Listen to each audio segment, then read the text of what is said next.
বাসার সদর দরজায় লাথি মেরে হকি স্টিক দিয়ে নিজেই নিজের হাতে আঘাত করতে করতে বাড়ির ভিতরে প্রবেশ করার চেষ্টা করলো ঈশান। সদর দরজার সামনে এসে দাঁড়াতেই এরই মাঝখানে তানহা এসে ঈশানের সামনে দাঁড়ালো। মেয়েটা এসে দাঁড়াতেই ঈশান রাগী চক্ষু নিয়ে ওর দিকে তাকালে মেয়েটা আশেপাশে তাকালো। এই মুহূর্তে ঈশানের মনে হয়েছে এই মেয়েটাকে শেষ করে ফেলতে, ইচ্ছে করছে নিজ হাতে শাস্তি দিতে, খুন করতে। এত বড় প্রতারণা খুন করতে এত বড় প্রতারণা ওর সাথে মেয়েটা করতে পারলো কি করে, সেটা ভেবেই তো বুকের ভেতরটা তোলপাড় চলছে। ঈশান কিছুক্ষণ মেয়েটার আশেপাশে ঘুরে ঘুরে তারপর কিছু বলতে যাবে তার আগেই মেয়েটা চারপাশে একবার তাকিয়ে নিয়ে বলতে শুরু করলো। কি কি কি করছো তুমি? আমার বাড়িতে এসেছো কেন? এখান থেকে চলে যাও প্লিজ। আমার বাসায় অনেক লোকজন আছে, তার উপর আশেপাশের লোকজন দেখতে পেলে অনেক ঝামেলা হয়ে যাবে। খুব আত্মসম্মান বোধ না তোর? খুব সম্মান। এতগুলো মানুষের সামনে আমার সাথে প্রেম ভালোবাসার নাটক করে এখন আমাকে ভদ্রতা শেখাচ্ছিস? তোর ভদ্রতা কোথায় গেল? তুই তাহলে আমার সাথে এতদিন কি করেছিস?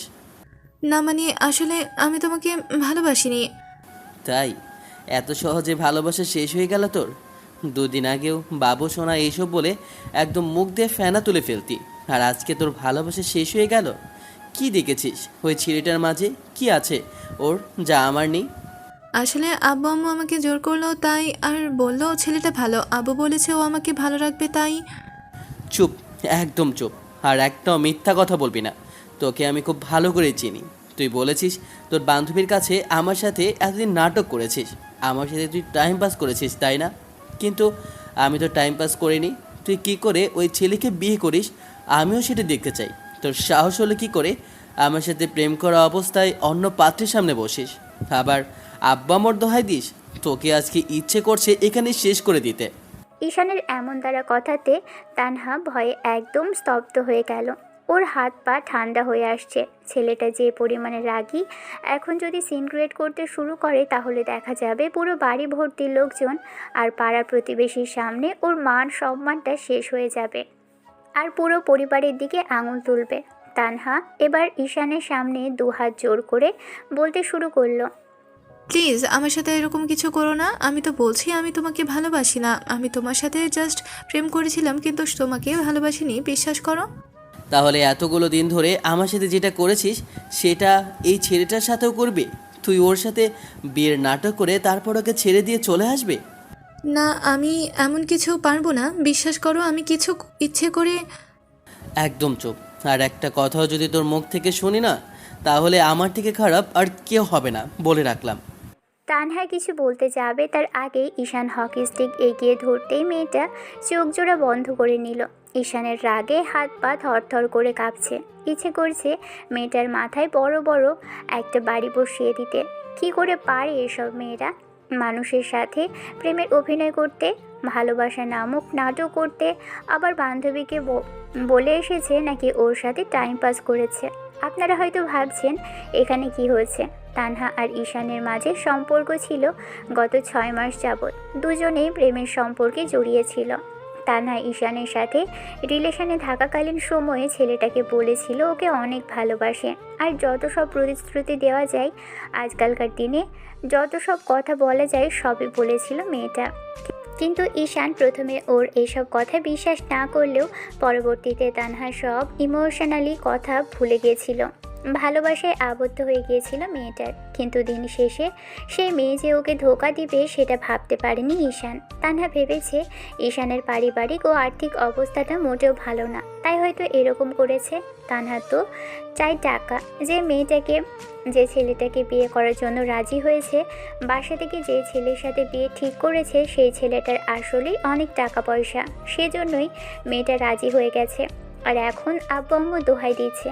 ঈশান কিছুক্ষণ ধরে মেয়েটার দিকে রাগি চোখে তাকিয়ে রইল, তারপর হকি স্টিক দিয়ে ওর থুতনির নিচে রেখে মুখটা উঁচু করে ধরতেই মাঝখানে কেউ বাসার সদর দরজার সামনে থেকে বলতে আরম্ভ করলো। বোন, তুই ওখানে কি করছিস রে? বাসায় এত লোকজন কথা বলছে আর তুই বাইরে এসেছিস কেন? আব্বু তোকে ডাকছে, ভিতরে আয়। কারো কথার আর মিষ্টি কণ্ঠস্বর শুনে দুজনেরই হুঁশ ফিরল। তানহা তাড়াহুড়ো করে নিজেকে স্বাভাবিক করে নিয়ে পিছনে ফিরতেই ঈশান এবার হকি স্টিকটা লুকিয়ে ফেলল। তারপর একটু আড়াল হয়ে সামনের দিকে তাকাতেই খেয়াল করলো যে একটা পরীর মতো মেয়ে দাঁড়িয়ে আছে। মেয়েটাকে দেখে ঈশান কিছুক্ষণের জন্য স্তব্ধ হয়ে রইল। ছেলেটা একবার তানহার দিকে তাকালো। তানহা এখনও ভয়ে ভয়ে ওর দিকেই তাকিয়ে আছে। যখনই মেয়েটার কণ্ঠ শুনল, তানহা তখনই ঈশানকে ধাক্কা মেরে দূরে আড়ালে ঠেলে দিয়েছিল। ঈশানও সেখান থেকেই মেয়েটার মুখের দিকে তাকিয়েছিল। ইচ্ছে তো করছে এই মেয়েটিকে 1000 বছর ধরে তাকিয়ে থাকতে, আবার পরক্ষণে মনে হলো এটা তানহারই বোন। ওর মতো একই কাজ করবে না তার কি গ্যারান্টি আছে? ঈশান আর তানহার বাসাটা প্রায় কাছাকাছি, একই এলাকাতে। আরও কয়েক মিনিট 5 হাঁটলেই দুজনে বাসা। আব্বু ওদেরকেও বেশ ভালো করে চেনে। ওরাও বিজনেস ফ্যামিলির, আর ঈশানরাও বিজনেস ফ্যামিলি থেকে বিলং করে। ঈশান কিছুক্ষণ ধরে মেয়েটাকে দেখল। তারপর মনে হলো তানহা ওর সাথে এটা না করলেও পারত। পরক্ষণে ঈশান কথাটা ভেবে একটা ডেভিল হাসি দিয়ে সেখান থেকে উধাও হয়ে গেল। তানহা নিজের বড় বোন লামহার সাথে কথা শেষ করে তারপর যখনই পিছনে ফিরল, খেয়াল করলো ঈশান নেই। এবার বড় বোন এগিয়ে আসতেই তানহা একটা দীর্ঘশ্বাস ফেলে বলতে আরম্ভ করলো, এতক্ষণ ধরে কার সাথে কথা বলছিলি তুই? না মানে আসলে গেটের বাইরে কেউ হইচই করছিল, তাই আসলাম। এলাকার কিছু ছেলে এখান দিয়ে যাচ্ছে, তাই দাঁড়িয়ে থেকে দেখলাম কে কে আছে। এখানে দাঁড়িয়ে থেকে কাজ নেই, ভিতরে চল, গিয়ে দেখি ওখানে কি হচ্ছে। আর শোন, আব্বু বলে দিয়েছে তোর ফ্রেন্ডদের ইনভাইট করে দিতে। দুই বোন কথা বলতে বলতে বাসার ভিতরে চলে গেল। অন্যদিকে ঈশান গিয়ে ওর বন্ধুদের সাথে আলাপ আলোচনা করলো কি করবে। ছেলেটা ভাবতে পারেনি তানা এরকম করে পাল্টে যাবে। ওদের সম্পর্কের মাঝে কতই না প্রতিশ্রুতি দিয়েছে মেয়েটা, আর এখন নিজেই পাল্টে দিচ্ছে। 1 সপ্তাহের মাঝে তানহার বিয়েটাও হয়ে গেল। বেশি সম্ভ্রান্ত পরিবারেই মেয়েটার বিয়ে হয়েছে। তানহা ভেবেছিল ঈশান বিয়েতে হট্টগোল করবে আর কোনো ঝামেলা করবে, কিন্তু ঈশান তার কিছুই করেনি। তানহা সেজন্য মনে মনে এক প্রকার ঈশানকে ধন্যবাদ দিয়েছে। অন্যদিকে ঈশানের মনে কী জ্বলছে সেটাই এখন ভাবার বিষয়। ছেলেটা 1 সপ্তাহ পর্যন্ত অপেক্ষা করলো, তারপর বন্ধুদের পরামর্শ অনুযায়ী বাসায় আসলো। বাসায় এসে আব্বু আম্মুর সামনে দাঁড়িয়ে কিছুক্ষণ চুপ করে রইল। আব্বু ওকে দেখে একবার তাকিয়ে তারপর আবারও নিজের কাজে মনোযোগ দিতেই এবার ঈশান আম্মুকে উদ্দেশ্য করে বলতে লাগলো, আম্মু আব্বু, আমি বিয়ে করতে চাই, আর সেটা খুব শীঘ্রই। ঈশানের এমন দ্বারা কথা শুনে আব্বু আম্মু দুজনে হতবাক হয়ে কিছুক্ষণ ওর দিকে তাকিয়ে রইল। ছেলের এমন কথা শুনে আম্মু তাড়াহুড়ো করে এসে তাকে টেনে এনে এবার আব্বুর সামনে সোফায় বসালো। তারপর ওনার দিকে তাকিয়ে থেকে বলতে লাগলো, ওগো শুনছো, তোমার ছেলে কি সব কথা বলছে? ও কি সবটা জেনে বুঝেই বলছে নাকি মাথা খারাপ হয়ে গেছে? একবার জিজ্ঞেস করে দেখো তো। শালা তোমার ছেলেকে মাঝে মাঝে ভীমরতিতে ধরে আগে ঠিকঠাক মতো সিদ্ধান্ত নিতে বলো, তারপর নয় এইসব নিয়ে ভাবা যাবে। কারণ এর আগেও তোমার ছেলে কয়েকবার করে এরকম সব কথা বলেছে, তারপর কয়েকদিন বাদেও আবার যে সিদ্ধান্তে পরিবর্তন করেছে। তাই ওর এসব পাগলামিতে সাইড দিতে চাইছি না। আগে নিজের সিদ্ধান্তটা ঠিকঠাক মতো ফাইনাল করুক, তারপর নয় আমি এসব বিষয় নিয়ে ভেবে দেখবো। আব্বু, ভাবাভাবির কিছুই নেই। আমি যেটা বলেছি সেটাই হবে। আমি বিয়ে করতে চেয়েছি, বিয়ে করব। আর তোমরা না বলতে একমাত্র ছেলে যা চাইবে সেইটাই হবে। এমন না যে আমার বিয়ের বয়স হয়নি। তুমিই তো বলতে যে খুব শীঘ্রই আমাকে বিয়ে করাবে। আমি নিজে থেকেই বুঝতে পারছি আমার এখন বিয়ের বয়স হয়েছে, তাই আমি নিজেই বিয়ে করতে চাইছি। এখন তোমরা বলো আমার সিদ্ধান্ত মানবে কিনা, না হলে আমি কিন্তু নিজেই। না না আব্বু, তোমাকে কিছু করতে হবে না। তুমি শুধু বলো তুমি কাউকে পছন্দ করো কিনা, নাকি কাকু ভালো লেগেছে সেটা আমাদের বলো, তাহলে আমরা। আব্বু, আরব সাহেবের মেয়েকে আমার পছন্দ। আব্বু আম্মু কিছুক্ষণ দুজনের দিকে তাকালো। ঈশান আব্বু আম্মুকে সবটা বুঝিয়ে বলল। সব শোনার পর আব্বু আম্মু রাজি হলো, কিন্তু পরদিন যেতে রাজি হলো। মেয়ের বিয়ে নিয়ে বেশ খানিকটা ব্যস্ত ছিলেন। তার উপর এখন মেয়ে জামাই দুজনেই বাড়িতে আছে। আরব সাহেব ডাইনিংয়ে বসে পত্রিকা পড়ছিল। এরই মাঝে ওনার ওয়াইফ আলোচনা করছিলেন ওনার সাথে বিয়েতে কোথায় কী কমতি ছিল। এরই মাঝে দরজার কলিং বেল বাজতেই ভদ্রমহিলা তাড়াহুড়ো করে গিয়ে দরজা খুলে দিল। তারপর দাঁড়িয়ে থাকতে দেখলেন এলাকার স্বনামধন্য ব্যবসায়ী আফজাল সাহেব এবং তার স্ত্রী এবং পুত্রকে। এমন কিছু দেখে ভদ্রমহিলা কিছুক্ষণ চুপ করে থেকে একটু মুচকি হেসে বললেন, আম্মু, আরে ভাইজান, ভাবি সাহেবা, আসুন আসুন, আপনার ভিতরে আসুন। সবাই ভিতরে আসতেই এবার আরাফ সাহেব ওনাদের দেখে খানিকটা অবাক হলেও ভদ্রতার খাতিরে বসতে বললেন। ঈশানের আব্বু আম্মু বসলে ছেলেটা ফলমূল আর মিষ্টির প্যাকেটগুলো সামনে থাকা টেবিলে রেখে তারপর বলতে আরম্ভ করলেন, ভাই সাহেব, আপনাদের এই সময় আসার কারণ জানতে পারলে ভালো হতো। কোনো গুরুত্বপূর্ণ বিষয় এসেছেন? হ্যাঁ ভাই সাহেব, আসলে একটা আর্জি নিয়ে আজকে আপনাদের কাছে আসা। আমি এই মুহূর্তে আসতে চাইনি, কিন্তু ছেলের বায়না আর জেদের কাছে হার মানতে হয়েছে। জানেনই তো, একমাত্র ছেলে তাকে দেয়নি এমন কোনো জিনিস নেই, আর যেটা চেয়েছে সবসময় সেটাই হয়েছে। তাই তার আবদার রাখতে আপনার দ্বারস্থ হতে হয়েছে। সেটা না হয় বুঝতে পারলাম ভাইজান, কিন্তু আপনাদের আর্জিটা কি সেটা যদি বলতেন তাহলে আমাদের বুঝতে সুবিধা হতো।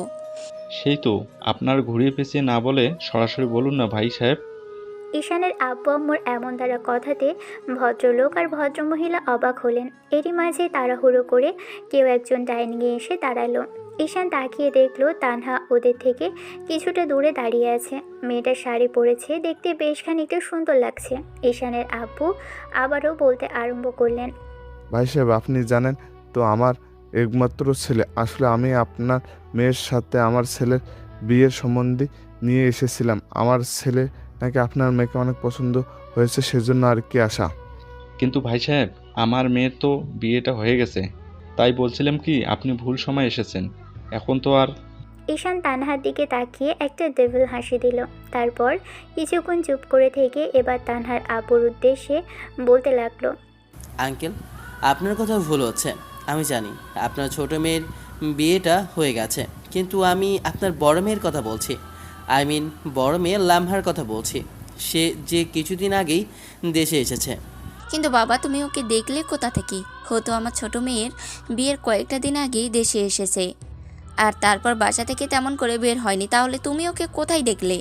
আন্টি, দেখার হলে অনেক জায়গা থেকেই দেখা যায়। আর বিয়েতে আমি এসেছিলাম, আপনারা ইনভাইট না করলেও আমি এসেছিলাম, আর সেখান থেকেই দেখেছি। তানহার আব্বু আম্মু কিছুক্ষণ ধরে চুপ করে রইল। অন্যদিকে ঈশান তানহার দিকে ডেভিল হাসি মুখে রেখেই তাকিয়ে রইল। ঈশানের এমন কথাতে মেয়েটা বেশ খানিকটা হতবাক হয়ে ওর দিকে চেয়ে আছে। যাক, আপনাদের কথা শুনে ভালো লাগলো। তবে আমি ভয় পেয়ে গেছিলাম যে আমার ছোট মেয়ের জন্য আবদার করেন কিনা। আসলে ছোট মেয়ে দেশেই ছিল, কিন্তু বড় মেয়েটা দেশে ছিল না। তাই ভাবলাম ওকে আবার আপনাদের ছেলে দেখলো কি করে। তানহার জন্য আবদার করলে সেটা মোটেও সম্ভব হতো না। আপনি এলাকার সম্ভ্রান্ত ব্যক্তি, আপনার এরকম একটা আবদার আমি কি করেই বা ফিরিয়ে দিতাম। তাই ভয় পেয়ে গেছিলাম। আফজাল সাহেব এরকম কোনো আবদার করে না, বুঝলেন তো ভাই সাহেব। যেটা কাউকে পূরণ করতে পারবেন না, সাধ্যের মধ্যে সব কিছু তিনি আবদার করার চেষ্টা করেন। এবার বলেন তো আপনাদের এই বিষয়ে কি মতামত? আমার ছেলে কিন্তু জেদ ধরে বসেছে। সে যদি বিয়ে করে আপনার বড় মেয়েকেই করবে, না হলে এরকম কুরুক্ষেত্র বাঁধিয়ে ফেলবে। সে কি কথা? তেমন কিছু করতে হবে না। আমার মেয়ের সাথেই আপনার ছেলের বিয়ে হবে। আপনি যখন আত্মীয়তার হাত বাড়িয়ে দিতে চাইছেন, তাহলে আমি আর বারণ করছি না। তানহা ভয়ার্ত চোখে ঈশানের দিকে তাকিয়ে আছে। এবার ঈশানের আম্মু বলতে আরম্ভ করলো, ভাই সাহেব, বলছিলাম কি যে আপনাদের মেয়েকে যদি একবার নিয়ে আসতেন তাহলে আমাদের সুবিধা হতো ওকে দেখতে। আসলে আমার ছেলে ওকে পছন্দ করেছে। তাই বলছিলাম কি যে এখন আপনাদের মেয়েকে একবার দেখাতেন তাহলে আমরা দেখতাম আপনার মেয়েটা ঠিক কী রকম সুন্দরী, যার জন্য আমার ছেলে ওর প্রেমে পড়ে গেছে একদম। হ্যাঁ গো, আমার আম্মু, ভাবি সাহেবা মেয়েকে দেখবে। তুমি গিয়ে না হয় মেয়েকে একবার নিয়ে আসো। এরই মাঝে কেউ একজন তাড়াহুড়ো করে এগিয়ে আসলো। চোখে শসা দেওয়া আর মুখে কিছু একটা দেওয়া, হয়তো ফেসিয়াল করছিল মেয়েটা। এগিয়ে এসে এবার ডাইনিংয়ের কাছে দাঁড়াই বলতে আরম্ভ করলো, আব্বু আম্মু, কে এসেছে? কাদের সাথে কথা বলছো তোমরা? মামনি, তোমার বিয়ের সম্বন্ধ এসেছে। আর আমাদের ওই এলাকার আফজাল ভাইজান আছে না, হনি ওনার ছেলের জন্য তোমার সম্বন্ধ নিয়ে এসেছে। মেয়েটা কথাটা শোনার সাথে সাথেই চোখে মুখের উপর থেকে জিনিসগুলো নামিয়ে ফেললো। তারপর তাড়াহুড়ো করে ডাইনিংয়ের দিকে তাকিয়ে একটু হাসার চেষ্টা করে বলতে লাগলো, আসসালামু আলাইকুম আঙ্কেল আন্টি। আসলে আমি বুঝতে পারিনি যে আপনারা আসবেন, আর আগে বললে আমি সেজেগুজে না হয়। মেয়েটা অপ্রস্তুত হয়ে আমতা আমতা করতে লাগলো। ঈশান মেয়েটার দিকে অপলক নয়নে তাকিয়ে রইল। কি সহজ সরল উক্তি, আর কি রকম ভয় পেয়ে গেছে। হঠাৎ করে এরকম একটা পরিস্থিতিতে নার্ভাস হয়ে গেছে। ঈশান মেয়েটার দিকে হাঁ করে তাকিয়ে রইল। অন্যদিকে তানহা খেয়াল করছে ঈশান মানে ওর এক্স বয়ফ্রেন্ড লামহার দিকে অপলক নয়নে তাকিয়ে আছে। ছেলেটার মনে কী চলছে কে জানে। বিষয়টা ভেবেই তানহা একটা শুকনো ঢোক গিলল। এবার আম্মু উঠে গিয়ে লামহাকে টেনে এনে নিজের পাশে বসিয়ে দিল। তারপর মুখের পাশে হাত রেখে বলতে লাগলো, মাশাল্লাহ, দেখতে ভারী মিষ্টি তুমি। এর জন্যই বোধহয় আমার ছেলে এত বেশি পছন্দ হয়েছে। তাই তো বলি, আমার ছেলে এত পাগল হলো কি করে। সামনে বসে থাকা রমণী আর তার ছোট বোনের থেকে অসম্ভব রকমের সুন্দরী। ঈশানের আফসোস হচ্ছে এই মেয়েটাকে বিয়ে করলে কিংবা আগে থেকে রিলেশনে জড়ালে অন্তত এরকম কাজ করতো না। লামহার এমন সহজ সরল উক্তি দেখে তেমনটাই মনে হচ্ছে। আর ওই মেয়ে কিনা তারই বোন যে ওকে এমন করে ঠকালো। ঈশানের মাথায় চলছে অন্য কিছু। বিষয়টা ভেবে ছেলেটা ডেভিল হাসলো। তানহা ভয়ে ভয়ে ওদের দিকে তাকিয়ে রইল। আম্মু তানহাকে নিয়ে চলে গেল ওদের জন্য নাস্তা আনতে। এবার ঈশানের আম্মু ছেলের হবু বউয়ের সাথে কথা বলতে শুরু করলো। লামহাদের বাসা থেকে দুপুরের লাঞ্চ করে একদম বিয়ের দিনক্ষণ পাকা করে তারপরই বাসায় ফিরেছে আফজাল সাহেব ও তার পরিবার। বাসায় আসার পর আব্বু ঈশানকে ডাকলো, কারণ সন্ধ্যার মুখে ছেলে বাসায় ফিরল। তখন ভদ্রলোককে বলতে লাগলেন, দেখো, বিয়ে করতে চেয়েছো ভালো কথা, পছন্দের মেয়েকে তোমার জন্য রাজি করানো হয়েছে, বিয়ে ঠিক করা হয়েছে। আবার বিয়ের আগে বেঁকে বসো না যেন এখন মেয়েকে পছন্দ হচ্ছে না, বিয়ে করবে না। না না আপু, এমন কিছু হবে না। আমি দেখে শুনেই পছন্দ করেই এই মেয়েকে বিয়ে করতে চাচ্ছি। এ নিয়ে তোমাদের কোনো চিন্তা ভাবনা করতে হবে না। আর সবচেয়ে বড় বিষয়, ওর সাথে আমি অনেক ভালো থাকবো, দেখো। তাই যেন হয়, আমি এটাই আশা করব, কারণ তোমার সিদ্ধান্ত অনেক চেঞ্জ হয়। তাই আমার সম্মানটা অন্তত এবার আর ডুবিও না। আর হ্যাঁ, বিয়ের পর সপ্তাহখানেক বাসায় থেকে আত্মীয় স্বজনদের সাথে দেখা সাক্ষাৎ করে তারপর না হয় অফিসের কাজে মনোযোগ দাও। তোমার বউ যেন কাউকে বলতে না পারে তার হাজব্যান্ড একদম অকর্মা, কিছু করতে পারে না। এটা শুনলে তার নিজেরই খারাপ লাগবে। তাই বলছি যে অফিসে যাওয়ার চেষ্টা করো। ঈশান মাথা নেড়ে হ্যাঁ সুযোগ উত্তর দিল। এক সপ্তাহের মাঝেই দুজনের বিয়েটাও খুব ধুমধামের সহিত হলো। এই এক সপ্তাহে ঈশানের সাথে লামহার অনেক কথা হয়েছে। দুজনকে একসাথে শপিংয়ে পাঠানো হয়েছে। ঈশান মেয়েটার সাথে তেমন করে কথা না বললেও মেয়েটা নিজে থেকেই কল করেছে, কথা বলেছে। দুজনের বিয়েটা বেশ তোড়জোড়ের সহিত হয়েছে। পুরো শহরের লোকজন জেনে গেছে আফজাল সাহেব তার ছেলের বিয়ে দিয়েছে। অন্যদিকে তানহা ভয়ে আছে, ঈশান কী জন্য তার বড় বোনকে বিয়ে করলো ছেলেটা। ঈশানের এরকম কার্যক্রম দেখে তানহার কেন জানি ভয় করছে। ও আব্বু আম্মুকে বলতেও পারেনি বোনের বিয়েটা ঈশানের সাথে না দিতে, কারণ ঈশান ওর এক্স বয়ফ্রেন্ড। এগুলো জানলে হয়তো বাসা থেকে ওকেই বকাঝকা করতো, তাই হয়তো মেয়েটা বলতে পারেনি। অন্যদিকে লামহা নিজের স্বপ্নের রাজ্য সাজিয়ে ফেলেছে ঈশানকে নিয়ে। ভেবেছে যাকে আব্বু আম্মু ঠিক করেছে তার সাথেই সারা জীবন কাটিয়ে দিবে। মেয়েটার বিয়ের পর শ্বশুরবাড়ি এসে শাশুড়ি আর আত্মীয় স্বজনের সাথে অনেক কথাই বলল। বেশ মিশুক স্বভাবের মেয়েটা, তাই কয়েক ঘন্টার মাঝেই সবার সাথে বেশ ভালোভাবেই মিশে গেছে। অন্যদিকে ঈশান ছাদে দাঁড়িয়ে বন্ধুদের সাথে আড্ডা দিচ্ছিল। ঈশানকে চুপ করে থাকতে দেখে ওর বন্ধু শুভ বলতে আরম্ভ করলো, তোর চিন্তা ভাবনাটা কি? আমি কিন্তু কিছুই বুঝতে পারছি না। তুই কি করতে চাচ্ছিস সেটা ভালো মতো বলতো আমাদের। কি করব সেটা সামনেই দেখতে পাবি। বিয়ে করেছি, বউ পেয়েছি, বউকে ভালোবাসবো, তাছাড়া আর কি করব। এটাই যেন হয়। মাথায় যেসব আজে বাজে চিন্তাভাবনা ঘুরঘুর করছে সেটা বাদ দিয়ে এখন নিজের বউকে ভালোবাসার চেষ্টা করো।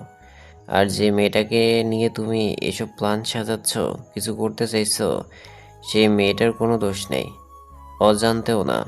ওর বোন তোর কাছে এরকম কিছু করেছে দেখে খামাখা ভাবিকে কষ্ট দেওয়ার কি দরকার আছে? তোদের কে বলেছে আমি লামহাকে কষ্ট দিব? তোদের এসব চিন্তাধারা আমাকে অবাক করছে। তোরা শুধু দেখে যা আমি কি করি। তোকে কি আর আমরা চিনি না ভেবেছিস? তুই যে তানহার বোনকে বিয়ে করেছিস ওর সামনে বোনকে কষ্ট দেওয়ার জন্য, সেটা আমার খুব ভালো করেই জানা আছে। তাই বলছি বন্ধু, এসব কিছু বন্ধ করো। যেটা হয়েছে সেটার জন্য ও তো দায়ী নয়। যে দায়ী তাকে না হয় শাস্তি দিস, তারপরও অন্তত। আমি ওকে শাস্তি দেব কেন? আমি ওকে দেখিয়ে ওর বোনের সাথে প্রেম করব। আর ওর বোনের এইটুকুই শাস্তি পাওয়ার। ও কি করে পারলো আমার সাথে ব্রেকআপ করতে? আমি ওকে দেখাবো কষ্ট কী জিনিস। ও কষ্টটা আমার কাছে থেকেই বুঝতে পারবে। তারপর ভাববে কেন আমার সাথে এত বড় অন্যায় সেদিন করেছিল। ঈশানের বন্ধুরা ওকে কয়েকবার বোঝাতে লাগলো, কিন্তু কাকে কি বোঝাবে? যে ছেলের মাথাটা আগে থেকেই বিগড়ে আছে, যে ছেলে একবার কথা বলে সেটাকে কখনো পরিবর্তন করে না, তাকে দিয়ে কখনো কিছু পরিবর্তন করানো কি সম্ভব? ঈশানকে অনেক বোঝানোর পর ওর রুমে পাঠালো। অন্যদিকে লামহা অনেকক্ষণ ধরে রুমে বসে আছে। মেয়েটা বড় একটা ঘোমটা দিয়ে বসে আছে। এরই মাঝে দরজা ঠেলে কেউ প্রবেশ করতেই মেয়েটা বেশ খানিকটা লজ্জা পেয়ে মাথাটা নিচু করে নিল। এবার কেউ একজন এসে ওর পাশে দাঁড়াতেই মেয়েটা বেশ খানিকটা নিজেকে স্বাভাবিক করে নিয়ে বলতে আরম্ভ করলো, আপনার আসতে এতক্ষণ সময় লাগে? আমি সেই কখন থেকে আপনার জন্য অপেক্ষা করছি। আপনার কি একটুও কাণ্ডজ্ঞান নেই? আর একটু আগে আসলে হতো না? বাসরাতে মানুষ কি এত দেরি করে আসে বলেন? আর একটু আগে আসলে কি খুব বেশি ক্ষতি হয়ে যেত? ওপাশ থেকে কোনো কথার শব্দ হলো না। মেয়েটা একটা দীর্ঘ নিঃশ্বাস ফেলে বলতে আরম্ভ করলো, শুনুন, আপনি আমার পাশে বসুন।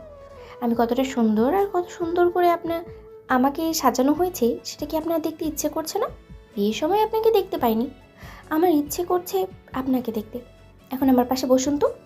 তারপরে আমার ঘোমটাটা তুলে অনেকক্ষণ ধরে আমাকে দেখবেন। আমার থুতনিতে হাত দিয়ে মুখটা উঁচু করে ধরে আমার প্রশংসা করবেন। এখন চুপচাপ দাঁড়িয়ে না থেকে বসুন না। লামহার কথার কোনো প্রতিক্রিয়া দেখালো না। যে ও পাশে দাঁড়িয়ে আছে, লামহার মুখটা ঘোমটা দিয়ে ঢেকে রাখা হয়েছে, তাই পাশে যে দাঁড়িয়ে আছে সে একবারের জন্য কথা বলেনি। লামহার কথা মতো পাশে দাঁড়িয়ে থাকা ব্যক্তি ওর পাশে বসতেই লামহা বলতে আরম্ভ করলো, কি হলো, আমার ঘোমটাটা তুলবেন না? নাকি আমাকে দেখার ইচ্ছে নেই আপনার? এই, সত্যি করে বলুন তো, আপনি কি রেগে আছেন আমার উপরে? নাকি কোনো কারণে মন খারাপ আপনার? লামহার কথাতে যে পাশে বসেছিল সে ওর কথাতেই ঘোমটা তুলল। লামহা একটু বাদেই পিটপিট করে চোখ মেলে তাকাতেই খেয়াল করলো পাশে ওর শাশুড়ি বসে আছে। শাশুড়িকে এমন অবস্থায় দেখে মেয়েটা চমকে উঠল।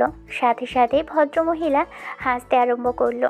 নিজের এমন কর্মকাণ্ডে লামহা নিজেই বেশ খানিকটা লজ্জা পেয়ে গেল আর আমতা আমতা করে বলতে আরম্ভ করলো, না মানে আসলে আম্মু, আমি বুঝতে পারিনি যে আপনি এসেছেন। আসলে বুঝেছি, এসব হয়। এরকম আমাদেরও কত হয়েছে।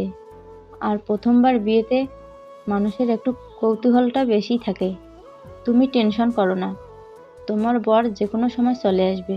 কিন্তু আমি একটা বিষয় বুঝতে পারছি না, রাত 1:30 বেজে যায় আর আমার গুণধর ছেলে কোথায় কি করছে, এখনো তোমাকে বসিয়ে রেখেছে। এ তো জোর আর ধকলের পর বিয়েটা হলো, তাহলে এখনো বাইরে কোথায় গিয়ে বসে আছে? দাঁড়াও, আমি ওকে রুমে পাঠাচ্ছি। শাশুড়ি কথা বলে বেরিয়ে যেতেই লামহা হাঁপ ছেড়ে বাঁচল। তারপর আবারও অনেকক্ষণ যাবৎ বসে রইল। ঘুম পাচ্ছিল মেয়েটার। তারপর মনে হলো এই ভারী ভারী শাড়ি আর গয়না পরে ওর পক্ষে ঘুমানো সম্ভব না। না আগে কখনো ঘুমিয়েছে আর না আজকে ঘুমোবে। আর আম্মু তো ব্যাগ ভর্তি জামা কাপড় চোপড় দিয়েই দিয়েছে। ঈশানও নতুন কিনে দিয়েছিল। আর ছেলেটার সাথে যখন বেরিয়েছিল তখন ওই জিজ্ঞেস করেছিল লামহাকে কি পরতে কমফর্ট ফিল করে। ছেলেটা ওকে সেগুলোই নিতে বলেছিল। শাড়ি পরাটা ওর পক্ষে একটু কষ্টদায়ক, তাই ঈশান ওর পছন্দের আর যেটাতে কমফোর্ট হয় সেটাই পরতে বলেছিল। লামহার কথাগুলো মনে পড়তেই মেয়েটা এবার তাড়াহুড়ো করে উঠে গেল। তারপর লাগেজ থেকে পছন্দের একটা টি শার্ট আর একটা প্লাজো নিয়ে চলে গেল ওয়াশরুমে। মেয়েটা কিছুক্ষণ বাদে ফ্রেশ হয়ে এসে বেডে বসতেই এবার কেউ একজন দরজা ঠেলে প্রবেশ করলো। ইলামা বেশ খানিকটা হকচকিয়ে গেল। মেয়েটা তাড়াহুড়ো করে খেয়াল করলো ওরই সেই বজ্জাত বর ঢুকেছে, কিন্তু মুখটা গম্ভীর। ছেলেটা এসে ওর থেকে কিছুটা দূরে দাঁড়িয়ে রইল আর লামহা বলতে আরম্ভ করলো, এতক্ষণে আপনার আসার সময় হলো মশাই। আপনার জন্য আমি কতক্ষণ ধরে এত সব ভারী ভারী শাড়ি গয়না পরে বসেছিলাম, আজকে দিনের জন্য কি একটু তাড়াতাড়ি রুমে আসা যেত না? ঈশান কোনো কথা বলল না। ঈশান চুপচাপ এসে ওর থেকে দূরে দাঁড়িয়ে রইল। তখন লামহা আবার ওর শাশুড়িকে সেসব কথা বলেছিল, ঠিক একই কথা বলতে আরম্ভ করলে ঈশান খানিকটা অবাক হলো। মেয়েটা কোনো শাড়ি গয়না কিছুই পরা নেই। লামহা একটা ওড়না মাথায় দিয়ে তারপর ওর পাশে বসতে বললে অনেকক্ষণ যাবৎ মেয়েটা বক বক করতেই ঈশান বসলো। তারপর ওর মুখটা দেখে বলতে আরম্ভ করলো, তুমি সত্যিই খুব সুন্দর, আর সেজন্যই তোমাকে এত পছন্দ আমার। নাও এবার শুয়ে পড়ো। মেয়েটা এরকম কথা বোধহয় আশা করেনি। লামহা খানিকটা মুখ ভেঙচি কেটে বলল, আমি ভেবেছিলাম আপনি একটু রোম্যান্টিক হবেন, কিন্তু না, আপনি একদমই রোম্যান্টিক না। খুব খুব আনরোম্যান্টিক। সবার বর কতটা রোম্যান্টিক হয়, আর আপনি কি না? অনেক রাত হয়েছে, এবার শুয়ে পড়ো। এখন রোমান্টিকতা দেখানোর সময় নেই। তোমার সাথে আমার কয়েকটা দিনের দেখা, এখনও যদি কিছু হয় তাহলে। না থাক, এগুলোর দরকার নেই।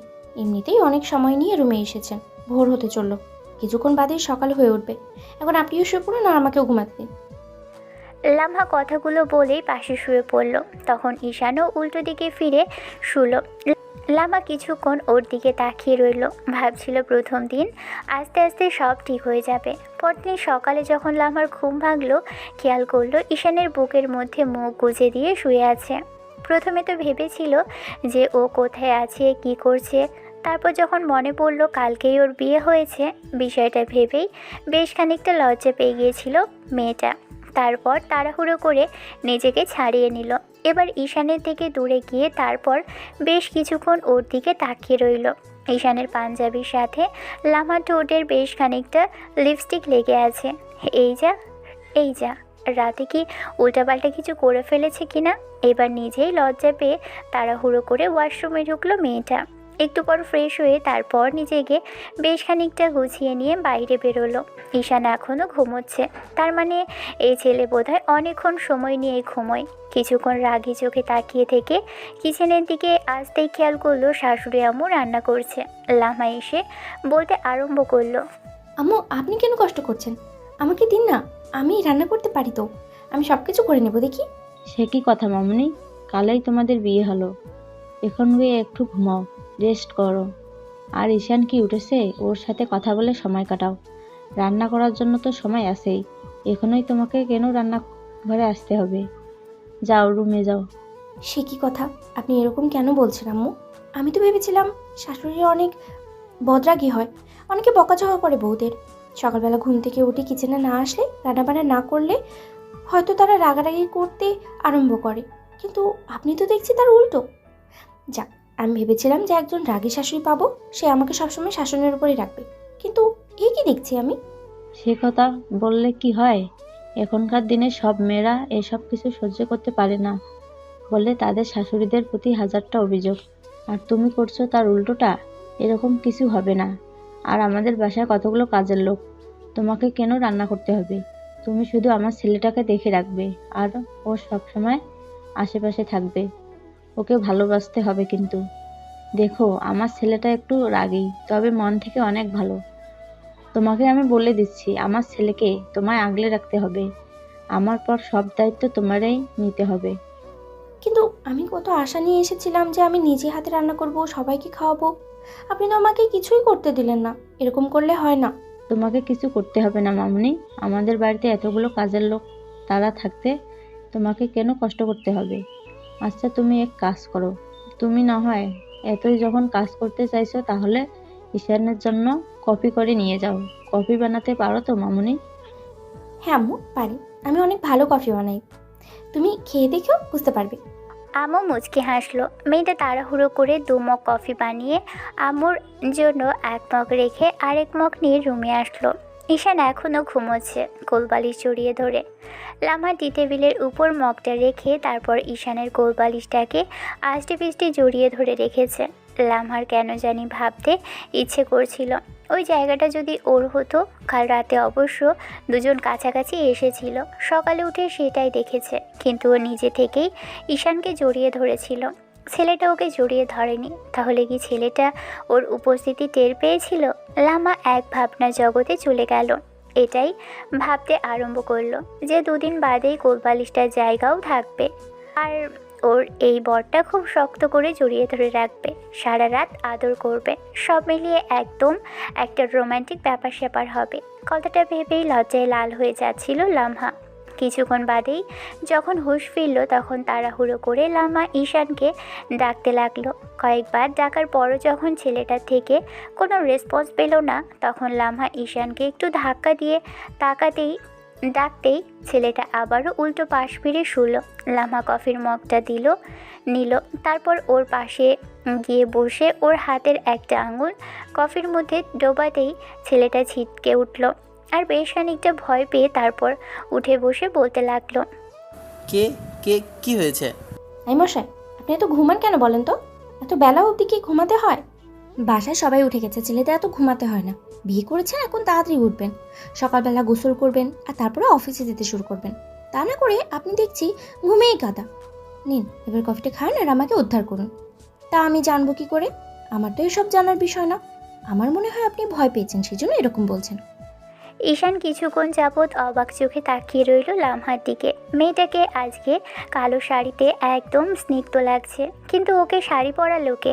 ঈশান বিষয়টা ভেবেই এবার বলতে লাগলো, বাই দ্য ওয়ে, তোমাকে শাড়িটা কে পরিয়ে দিয়েছে বলো তো?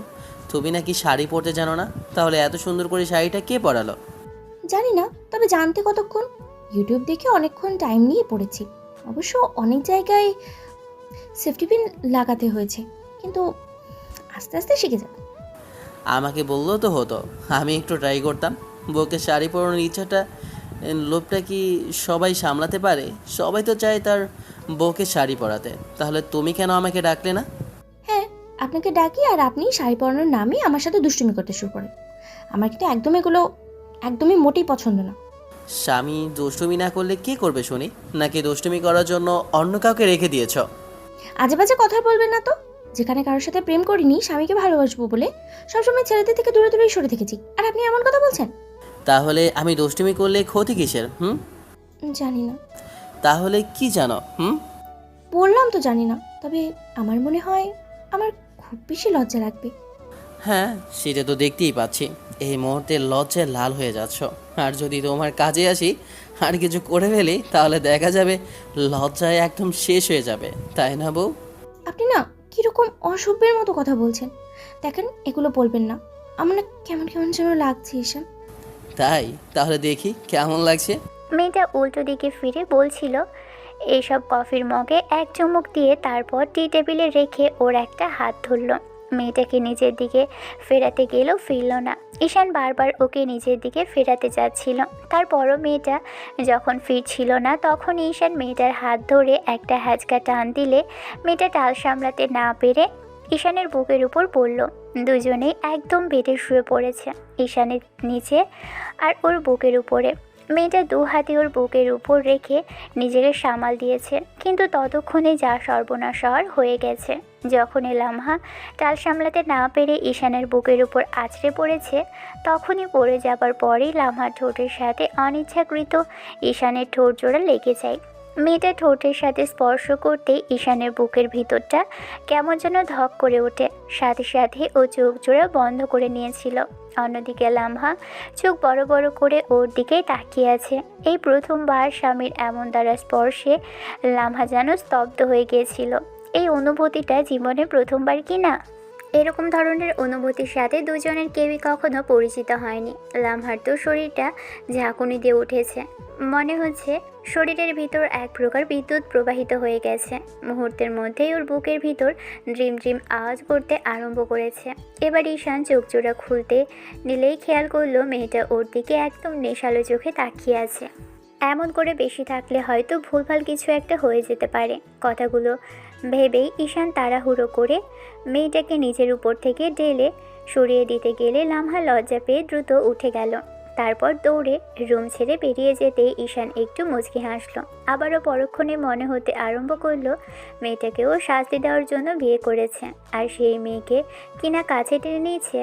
আর বারবার এরকম পরিস্থিতি তৈরি হচ্ছে, বিষয়টা একদম রোমান্সের পর্যায়ে চলে যাচ্ছে।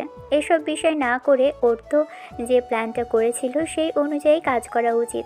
বিষয়টা ভেবেই ঈশান উঠে গেল। ফ্রেশ হয়ে আসলো। খাওয়া দাওয়া করে শেষে বন্ধুদের সাথে আড্ডা দেওয়ার জন্য যখনই বের হতে যাবে তখনই আব্বু বলতে আরম্ভ করলো। কোথায় যাচ্ছ তুমি? আব্বু, বন্ধুদের সাথে একটু আড্ডা দিতে যাচ্ছিলাম। কাল বিয়ে করলে আর আজকে আড্ডা দিতে যাচ্ছ?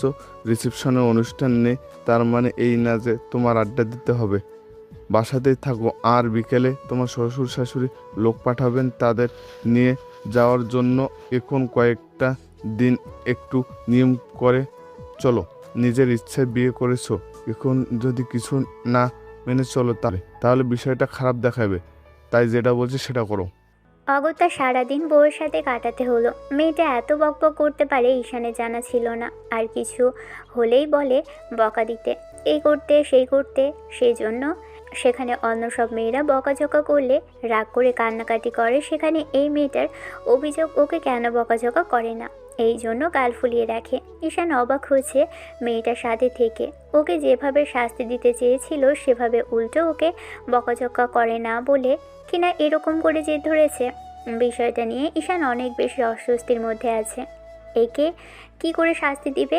যাই হোক, বিকেলে শ্বশুরবাড়িতে যাওয়া হলো। শ্বশুরবাড়িতে গিয়ে সবার সাথে কুশল বিনিময় করে নিয়ে লামহা রুমে যেতেই মেয়েটা ওকে রেখে যখনই ওয়াশরুমে গেল, এরই মাঝে কেউ একজন এসে রুমে প্রবেশ করতে গেলে ঈশানকে দেখে যখন চলে যেতে যাচ্ছিল তারই মধ্যে লামহা বলতে আরম্ভ করলো। কিরে বোন, তুই চলে যাচ্ছিস কেন? আয় না। লামহার এমন ধারা কথাতে বোন এগিয়ে এসে এবার ঈশানের দিকে বসতে গেলে তখন ছেলেটা একটা তাফসিলের হাসি দিয়ে বলতে লাগলো। লামহা, তোমার বোন হয়তো বা লজ্জা পাচ্ছে। বড় বোনের জামাইয়ের সামনে হয়তো কথা বলতেই লজ্জা শেষ হয়ে যাচ্ছে। যেতে দাও, এত জোর করে কারোর সাথে কথা বলার ইচ্ছে নেই আমার। তাই নাকি রে বোন, তুই এরকম করে চিন্তা ভাবনা করিস? আমার জামাই দেখ তোকে এরকম করে বললো, আর এখন দেখছি আমার জামাইয়ের কথাই ঠিক। তার মানে কি তুই এটাই বোঝাতে চাইছিস যে তুই লজ্জা পাচ্ছিস? ঠিক আছে, যা যা, তোর জামাইয়ের কাছে আমি যাব না, ভয় নেই। না মানে আসলে আপু তেমন কিছু না, এমনিতেই আর কি। বুঝেছি, আমার থেকে তোর বিয়েটা আগে হয়েছে তো সেই জন্য নিজেকে খুব বেশি বড় মনে করছিস। যা, তোর আমার সাথে আর কথা বলতে হবে না। এতদিনই বা কতদিনই বা থাকবো এখানে? তোরা তো আর 7 দিন ধরে আছিসই, আমি তো কালই চলে যাব। কিন্তু তুই এখানে এসেও যদি আমার রুমে এসে আমার জামাইয়ে দেখে যদি চলে যাস তাহলে ওর ভালো লাগবে বল? মেয়েটা কিছুক্ষণ ধরে চুপচাপ দাঁড়িয়ে থেকে তারপর এসে একটা জায়গায় বসতেই ঈশান বলতে লাগলো। লামহা, একটু কাজ করো তো। যাও, আমার জন্য একটু কফি আনো। তোমার কফিটা না আমার কাছে অনেক বেশি ভালো লেগেছে, কয়েকদিনে ঠিক তোমার মতো করে। ঈশানের এমন তারা লজ্জাজনক কথা শুনে মেয়েটা কিছুটা লজ্জা পেল। এবার ওর বোনের দিকে তাকিয়ে বলতে আরম্ভ করলো। বোন, তুই কফি খাবি? ঠিক আছে যা। লামহা চলে যেতেই তানহা বেশ খানিকটা অস্বস্তি নিয়ে ঈশানের দিকে তাকালো। তখন মেয়েটা ঈশানকে উদ্দেশ্য করে বলতে লাগলো। এরকম কিছু না করলে কি হতো না?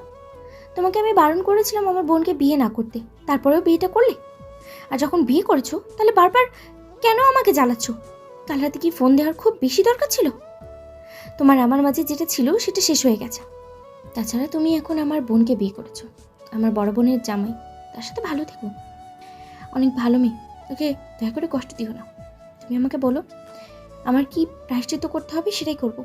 তোমারও আমার আপুকে কোনো কষ্ট দিও না প্লিজ। তোমার অন্যায়, তুমি আমার সাথে কথা না বলে ব্রেকআপ না করি অন্য কারোর সাথে বিয়ে করার জন্য রাজি হয়েছ। আমার কোনো দোষ ছিল না, তারপরেও তুমি আমাকে ঠকিয়েছ। আমার কোনো অন্যায় থাকলে সেটার জন্য তুমি আমাকে এক্সপ্লেন করতে পারতে, শাস্তি দিতে পারতে। এত ভালোবাসার পরও কেন তুমি আমাকে এমন করে ঠকিয়েছ? সেটার জন্য তোমার বোনকে শাস্তি পেতে হবে, আর সেটা তুমি তোমার সামনে সামনে থেকে দেখবে। আর দেখার পর তোমার বোন যখন এসে কান্নাকাটি করে সব বলবে তখন তোমার কেমন লাগে আমি সেটাও দেখব। দোহাই, তোমার এমন কিছু করো না প্লিজ। তুমি যদি এরকম কিছু করো তাহলে আমার বোন কষ্ট পাবে, আর ওকে কষ্ট দেখলে আমার পুরো পরিবার, আমি কিছুতেই ভালো থাকতে পারবো না। তোমার সাথে অন্যায় করলে আমি করেছি, তোমার যা প্রতিশোধ নেওয়ার আমার ওপর নাও, তাও দয়া করে ওকে কিছু করো না। না, তোকে কিছু করব না। তুই যেটা করেছিস সেটা শাস্তি তোকে পেতেই হবে। তুই অনেক বড় অন্যায় করেছিস আমার সাথে। আমি কোনো দোষ না করার পরও তুই আমাকে ছেড়ে দিয়েছিস। কি ভুল করেছিলাম আমি বল? আমার কি অন্যায় ছিল? আমি তো তোকে কোনোভাবে ঠকাইনি। আমি আরও চেয়েছিলাম তুই যদি চাস আমি বিয়েটা করে নেব। তুই কী ভেবেছিলি আমার বাবার কিছুই নেই, ওই ছেলেটার যা আছে তা আমাদের নেই, তাই তো? তুই এরকম ভেবেই আমাকে ঠকাতে চেয়েছিলি। এখন দেখি তুই আমাকে ঠকিয়ে কতদূর ভালো থাকতে পারিস আমিও সেটা দেখব। তোর চোখের সামনে তোর বোন কষ্ট পাবে, দেখি তুই কি করে সেটা সহ্য করিস। দিন শেষে তোর কাছে যন্ত্রণার কারণ হবে সেটাই। তুই বারবার ভাববি যে তুই কেন আমাকে সেদিন ঠকিয়েছিলি।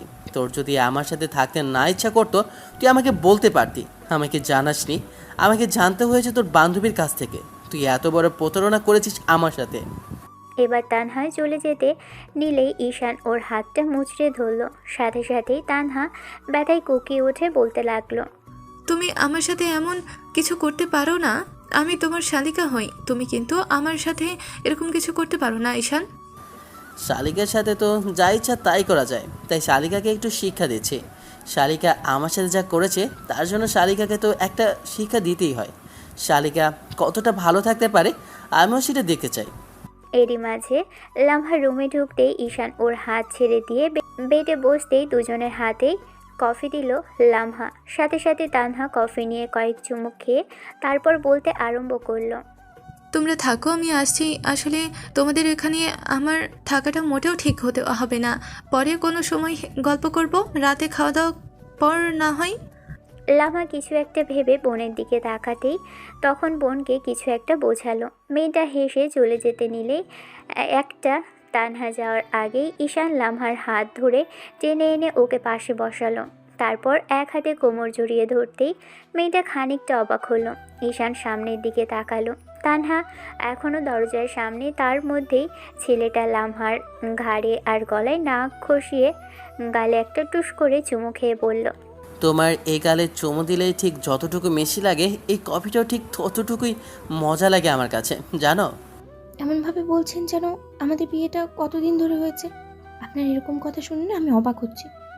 তাতে কি, দুদিনের পরিচয়ে যে এত ভালোবাসা যায় সেটা কি আগে জানতে পেরেছিলে বউ, নাকি তুমি বুঝতে পেরেছিলে আমি ঠিক তোমাকে কতটুকু ভালোবাসবো? না, আমি ভেবেছিলাম আপনি আমাকে পছন্দ করেন, তাই বিয়ে করেছেন। কিন্তু আপনি যে আমাকে এত ভালোবাসেন সেটা তো আমি জানতাম না ঈশান। সেই জন্যই তো বলছি তোমাকে খুব বেশি ভালোবাসি, বুঝতে পারছো না? তাহলে ভালোবাসেন আমার সাথে রাগ করেন না কেন, ঝগড়া করেন না কেন? অন্য সব জামাই বউদের মতো তো একটু ঝামেলাও করতে পারেন।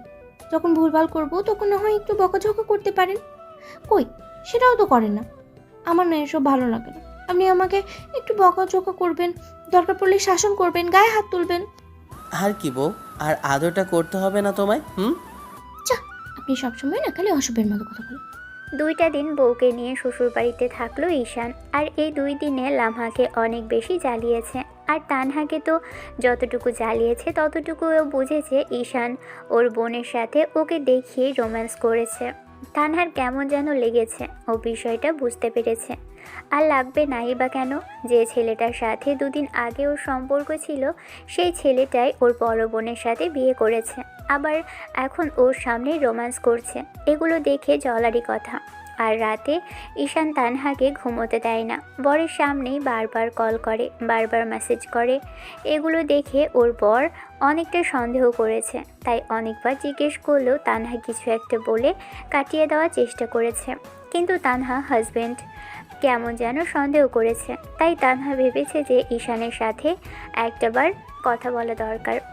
ঈশান যখন বাসায় চলে যাবে তখন তানহাকে আলাদাভাবে ডেকেছিল। তানহা এসেই সেদিন ঈশানের সামনে দাঁড়াতেই তখন ছেলেটা বলতে আরম্ভ করে, আমি ডাকলে এত আসতে সময় লাগে কেন? যাকে ঠকাচ্ছ তাকে আমার মধ্যে কি বোকা পেয়েছো, নাকি সে তোমার সব কথা শুনে চোখ বুজে তোমাকে বিশ্বাস করে নিয়েছে?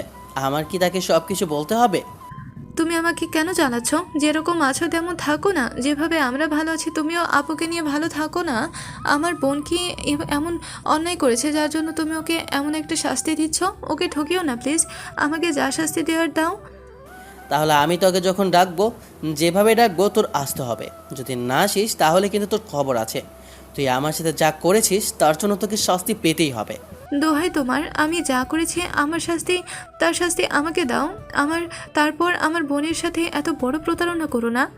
ঈশান এবার একটা চিৎকার দিয়ে বেশ ধমকের সুরে বলতে আরম্ভ করলো, তাহলে তুই আমার সাথে যেটা করেছিস সেটা কি ঠিক ছিল বল? কেন করেছিলি আমার সাথে? আমাকে তোর ভালো লাগে না তাহলে রিলেশনে জড়িয়েছিলি কেন? আমি তোকে জোর করেছিলাম? করিনি তো। তাহলে জোর করে কেন তুই আমার সাথে রিলেশনে জড়ালি? তারপর আবার কেন ব্রেকআপ না করে আমার থেকে চলে এসেছিলি বল? তার জন্য তো সরি বলেছি, তারপরেও কি তোমার রাগ মিটবে না আমার জন্য? এখনও যদি বলো পায়ে ধরতে হবে আমি সেটাও করব। তারপরেও অন্তত আমাকে মাফ করে দাও। আমি ভুল করেছি, তার শাস্তি আমার বোনকে দিও না প্লিজ। ঈশান অনেকক্ষণ যাবৎ মেয়েটার সাথে আর রাগারাগি করলো। তারপর যখন লামহা ঈশানকে ডাকলো তখন ছেলেটা ওর দিকে রাগি চোখে তাকিয়ে চলে গেল। লামহার আব্বু আম্মু ওর থেকে বিদায় নিয়ে ঈশান বউকে নিয়ে বাসায় চলে আসলো। বাসায় এসে বেশ কয়েকটা দিন এদিকে ওদিকে ঘোরাফেরা করলো। 15 দিন পরের ঘটনা। ঈশান সেদিন বন্ধুদের সাথে বসে আড্ডা দিচ্ছিল। এরই মাঝে তানহার বিষয়টা আসতেই ঈশানের বন্ধু শুভ বলতে লাগলো, তুই কি চিন্তা করলি বলতো? তানহাকে শাস্তি দিতে গিয়ে তো এখন নিজেই উল্টে বেকায়দায় পড়ে গেছিস। ওই মেয়েকে কষ্ট দিবে কি করে? ওই তো উল্টা কষ্ট পাওয়ার জন্য আরও আগে থেকে জেদ করে বসে থাকে। ওকে যতবার বকাঝকা করতে যাই তার আগে নিজে থেকে ভুল করে এসে আমাকে বলে আমি কেন বকাঝকা করি না। এমন মেয়েকে কখনো কষ্ট দেওয়া যায় নাকি? ওই জন্যই বলি যা হবার হয়ে গেছে, এখন এগুলো বাদ দিয়ে ভাবির সাথে সংসার শুরু কর। আর ভাবি কি দেখতে খারাপ নাকি এমন কোনো অন্যায় করেছে যার জন্য ভাবিকে এরকম করে শাস্তি দিতে হবে? ঈশান কিছুক্ষণ চুপ করে রইল। এরই মাঝে কেউ একজন এসে ওদের সামনে দাঁড়াতেই ঈশান অবাক হলো, কারণ লামহা ওদের সামনে দাঁড়িয়ে আছে। মেয়েটা জিন্স আর টি শার্ট আর উপরে একটা শার্ট পরে দাঁড়িয়ে আছে। দেখতে একদম মডার্ন আর আধুনিক মেয়েদের মতোই লাগছে। ঈশান কিছুক্ষণ অবাক চোখে লামহার দিকে তাকাতেই মেয়েটা সবাইকে হাই করলো। তখন সবাই ওর দিকে তাকিয়ে থেকে শুভ বলতে লাগলো, আচ্ছা ঠিক আছে ভাবি, আপনি ঈশানের সাথে কথা বলেন, আমরা আসছি। বন্ধুরা চলে যেতেই এবার ঈশান মেয়েটার দিকে তাকালো। পা থেকে মাথা অবধি একবার দেখে বলতে শুরু করলো, এগুলো কি পড়েছো তুমি? আরে ভুল করে সেদিন বাসায় সব কিছু রেখে চলে এসেছি, ওই জন্যই। এখানে তো পড়ার তেমন কিছু নেই, তাছাড়া আপনাকেও বলতে ভয় লাগছিল যদি রাগ করেন, সেই জন্যই তো আমার এখানে যা ছিল সেটা দিয়ে কাজ চালিয়েছি। বাসায় বসে থাকতে ভালো লাগছিল না, আম্মু তো বাসায় কোনো কাজই করতে দেয় না, তারপরে একা বসে থাকতে কি ভালো লাগে, সেজন্য ভাবলাম আপনারা আড্ডা দিচ্ছেন, আমিও সেখানে একটু আড্ডা দিই। বিয়ের পর ছেলে মানুষের সাথে এত আড্ডা দিতে হয় না। আর তোমার এখানে পোশাক নেই সেটা আমাকে বলতে পারতে, শপিংয়ে নিয়ে যেতাম। সত্যি যাবেন? তাহলে এখনই চলেন। ঈশান উঠে মেয়েটার হাত ধরলো। মেয়েটা ওর একটা হাত জড়িয়ে ধরে বলতে আরম্ভ করলো, আপনি কত ভালো, আমি কিছু বলার আগেই আপনি সবটা বুঝে যান। এই জন্যই বোধ হয় আমি কারোর সাথে প্রেম করিনি, জানেন? আমার যে এরকম একটা বর হবে আমি ভাবতেই পারিনি। ঈশান একটা দীর্ঘ নিঃশ্বাস ফেলে মেয়েটার হাত ধরে হাঁটতে হাঁটতে বলতে লাগলো, আমরা অনেক সময় অনেক কিছু বুঝতে পারি না, কিন্তু তাও সেটা আমাদের সাথে হয়ে যায়। তাই সব কিছু আগে থাকতে বুঝতে হয়, আর বোঝাও যায় না। সেদিন ঈশান অনেক শপিং করে দিল লামহাকে। মেয়েটা এত খুশি হয়েছে যে বাসায় এসে পুরো 15 মিনিট ধরে ওকে জড়িয়ে ধরে রেখেছে। তারপর ঈশান রাতে খাওয়া দাওয়ার পর যখন বেডে এসে শুলো তখন লামহা ওর দিকে তাকিয়ে থেকে বলতে আরম্ভ করলো, আচ্ছা আপনি এমন করে ঘোরাফেরা করেন সেটা কি আপনার কাছে ভালো বলেন? না মানে আমি বলছিলাম কি যে কালকে থেকে না হয় আব্বুর সাথে অফিসে যান আর না হয় ফ্যাক্টরিতে যান। যেতেই হবে, কিন্তু তোমাকে ছেড়ে আমার কোথাও যেতে ইচ্ছে করে না বউ। কিন্তু বন্ধুদের সাথে ঠিকই গিয়ে আড্ডা দিতে ইচ্ছে করে, তাই না? শোনেন, এত কথা না বলে যেটা বলছি সেটা করেন। আমাদের বেবি আসলে তখন ওর জন্যও তো আপনাকে কিছু না কিছু একটা করতেই হবে। এসব জানার পরেও যদি কিছু না করেন তাহলে বিষয়টা ভালো দেখাবে না। এত বড় ব্যবসা, এত বড় ফ্যাক্টরি থাকতে যদি আপনি ঘুরে বেড়ান তাহলে বিষয়টা ভালো দেখায় না। আব্বুকে সবসময় একা একাই সব কিছু করতে হয়। আপনি যান না প্লিজ, এতে আব্বুও অনেক খুশি হবে। ঠিক আছে, আমার বউ যখন বলেছে কালকে থেকে যাব, কিন্তু আমার যখন ইচ্ছা করবে আমি তখন তোমার কাছে চলে আসব। লামহা মুচকে হাসলো। ঈশানোর গালের পাশে হাত রেখে তারপর চোখ চোরা বন্ধ করতে মেয়েটা ওর হাতের উপর হাত রাখলো। পরদিন আব্বুকে বলে ঈশান তার সাথে অফিসে গেল। অফিসে যাওয়ার পর আপু সবার সাথে ছেলের পরিচয় করিয়ে দিল। অফিসে বেশি ভালোই অনেকক্ষণ কাটালো ছেলেটা। তারপর সন্ধ্যার মুখে যখন বাসায় ফিরল তখন লামহার জন্য এক গাদা চকলেট, আইসক্রিম আর চিপস নিয়ে বাসায় ফিরল, কারণ মেয়েটা এগুলো পছন্দ করে। তানহা থেকে বয়সে বড় হলে কি হবে, মেয়েটা এগুলোই যে দিনভর খায়। ঈশান সেটা দেখেছে। আর যদি ঈশান বকাঝকা করে একদম গাল ফুলিয়ে রাখে।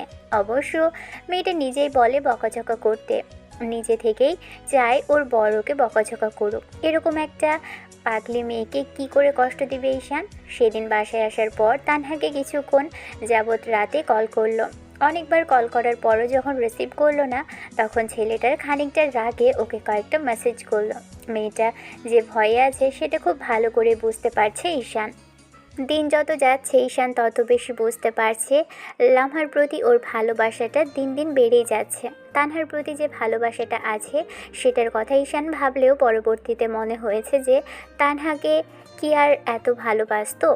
আবার মনে হচ্ছে না, যদি ভালোবাসতো তাহলে লামহার প্রতি এত মনোযোগ দিতে পারতো না। মেয়েটা একদম বাচ্চা সুলভ আচরণ করে। তানহা থেকে বয়সে বড় হলেও একদম বাচ্চাদের মতোই কার্যকলাপের। ঈশান মাসখানেক যাবৎ অফিসে যাচ্ছে। এরই মাঝখানে বেশ কয়েক জায়গায় ওর মিটিংয়ে যেতে হয়েছে। সেখান থেকে একটা বড় ডিল কনফার্ম করলে ঈশান জানতে পারলো ওই কোম্পানির এমডি ওদের জন্য একটা পার্টি রেখেছে। ঈশান কখনো এসব পার্টি আর এসব ঝুট ঝামেলায় পছন্দ করে না, কিন্তু আব্বু বলল ওর বন্ধুদের নিয়ে যেতে। আর দুদিন বাদেই পার্টিটা। সেদিন ঈশান বাসা থেকে বেরোনোর আগে লামহাকে বলেছিল যাবে কিনা। মেয়েটা বলেছে এসব পার্টি ফার্টি ওর পছন্দ না, তাই রাতে খাওয়া দাওয়া করে শুয়ে পড়েছে। ঈশান বন্ধুদের নিয়ে পার্টিতে গেল। বুঝতে পারলো যে পার্টিতে অনেকেই ড্রিঙ্কস করছে। এবার যে ভদ্রলোকের সাথে ওদের ডিলটা হয়েছে তার সাথে ঈশান বন্ধুদের পরিচয় করিয়ে দিল। লোকটা চলে যেতেই ঈশান বন্ধুদের নিয়ে একটা জায়গায় বসলো। এবার ওয়েটার এসে ড্রিঙ্কস দেওয়ার কথা বললেই ছেলেটা যখনই বারণ করলো তখন শুভ বলতে আরম্ভ করলো, বাড়িতে এসেছি, একটু গলা না ভেজালে হয়? ভাই আপনি দিতে থাকুন, যতক্ষণ আমি বারণ না করি ততক্ষণই আপনি দিতেই থাকুন। ঈশান কিছুক্ষণ রাগারাগি করলেও চুপচাপ বিষয়টা ভাবতে লাগলো যে এখানে বোধহয় এই দুই হারামিকে নিয়ে আসাটাই ঠিক হয়নি। শুভ ড্রিঙ্কস করতে লাগলো, তখন মেহেদি বলতে আরম্ভ করলো, তোকে আমি যে কি বলবো আমি বুঝতে পারছি না। আচ্ছা তোর ঠিক কি চিন্তা ভাবনা আমাদের একটু বলবি? কয়েকটা মাস কেটে গেল, এখনও তুই তানহার সাথে কথা বলিস, আবার লামহাকেও বলছিস ভালোবাসিস, আর মেয়েটাকে কষ্ট দেওয়ার জন্য বিয়ে করেছিলি। এখনও কি কিছু করতে পারছিস না? আবার তানহাকেও ছাড়ছিস না। ঈশান যে কোনো একটা পথ বেছে নে। তুই দরকার পড়লে তানহাকে শাস্তি দে, তারপরও লামহাকে এরকম করে কষ্ট দেওয়ার জন্য ওদের দুই বোনকে নিয়ে এরকম ঝামেলা বাঁধাস না। দিন শেষে তোকে ঝামেলাতে পড়তে হবে। তাই বলছি কি, এসব ঝামেলার মধ্যে নিজেকে না জড়ানোই ভালো। তারপর দেখবি অনেক বড় ঝামেলা হবে, এর জন্য তোকে পস্তাতেও হবে, আর ভাবিকেও পস্তাতে হবে। ভাবি অনেক সহজ সরল মানুষ, বিয়ের কথা চলার পর থেকেই তোকে ভালোবাসে আর তোকেই পছন্দ করে করে বলেছে, আর কখনো তোকে ছাড়া অন্য কিছু চিন্তাও করে দেখেনি। আর সেখানে যদি জানতে পারে তার বোনের সাথে তোর সম্পর্ক ছিল আর এখনও তুই ওর সাথে এরকম মিসবিহেভ করছিস, এইসব নিয়ে ঝামেলা করছিস, কিংবা তানহা যদি এই বিষয়টা বলে দেয় তাহলে তোদের মাঝে সম্পর্কটা ফাটল ধরবে। তাই বলছি কি, এসব এখন বন্ধ কর। যেটা হবার হয়ে গেছে, যে তোর ভাগ্যে ছিল সে এসেছে, আর যে নেই সে চলে গেছে। এসব নিয়ে ঝামেলা করে নিজেদের কষ্টটা বাড়ানোর কি খুব বেশি দরকার আছে? তুই কিন্তু একদম ঠিক বলেছিস। আমি ওকে আগেই এটাই বলেছিলাম, কিন্তু ও আমাদের কথা শোনার ছেলেই না। ওকে যাই বলি ও তার উল্টোটা করে। তাই বলছি কি বন্ধু, এবার অন্তত এগুলো বন্ধ কর, ভাবিকে নিয়ে ভালো থাক, মেয়েটাকে এসব জানিয়ে কষ্ট দিস না।